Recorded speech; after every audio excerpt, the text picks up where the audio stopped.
একজন মাস্টার্সের শিক্ষার্থী তার মাস্টার্সের পরীক্ষা শেষে যেদিন তার রেজাল্ট বেরোবে সেদিন তার সিটটা অটো ক্যান্সেল হয়ে যাবে। সেই ক্ষেত্রে তার একটা মেন্টালি ধারণ করবে সে যে আমার মাস্টার্সের পরীক্ষা শেষ হয়েছে আর 2 থেকে 3 মাস পর আমার রেজাল্ট হবে, সুতরাং আমাকে একটু অপশন খুঁজে বের করতে হবে। এইভাবে কিন্তু আমরা অনেকাংশে আমাদের এই আবাসন সংকটকে কিছুটা হলেও সমাধান করতে পারবো।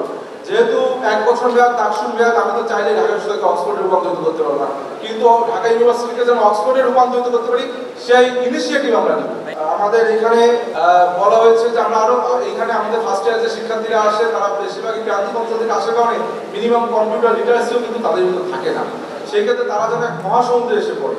সুতরাং আমরা চেষ্টা করবো আমাদের ডাকসুর সার্বিক তত্ত্বাবধানে ঢাকা বিশ্ববিদ্যালয়ের মাধ্যমে প্রশাসনের মাধ্যমে আমরা যেন একটি ফ্রি কম্পিউটার লিটারেসি, সেখানে তারা Microsoft Excel, Microsoft Word, basic presentation making সব বিভিন্ন জিনিস যেন সহজে শিখতে পারেন। এছাড়াও আপনারা জানেন যে আমাদের টিচার্স ইভ্যালুয়েশন নেই। বাংলাদেশের বিভিন্ন প্রাইভেট বিশ্ববিদ্যালয় এবং বিশ্বের টপ র্যাঙ্কিং ইউনিভার্সিটিগুলোতে টিচার্স ইভ্যালুয়েশন সিস্টেম আছে, যার কারণে কিন্তু আমরা চাইলে আমাদের শিক্ষকদের মূল্যায়ন করতে পারি না। যার জন্য আমাদের যে শিক্ষকদের পাঠদান পদ্ধতি সেটা কিন্তু এখানে একরকম, কিন্তু এই শিক্ষকেরা যখন প্রাইভেট ইউনিভার্সিটিতে যায় তাদের পাঠদান কিন্তু আরো আধুনিক এবং সুন্দর হয়। আপনারা আমাকে এই জন্য নির্বাচন করবেন কারণ 5ই আগস্টের পূর্বে আমার আছে সংগ্রামের ইতিহাস এবং 5ই আগস্টের পরবর্তীতে আমার আছে শিক্ষার্থী বান্ধব পরিবেশ নিশ্চিত করার একটি দীর্ঘ সংগ্রাম। এই জন্য আপনারা আমাকে নির্বাচিত করবেন বলে আমার বিশ্বাস। সবাইকে ধন্যবাদ। আসসালামু আলাইকুম।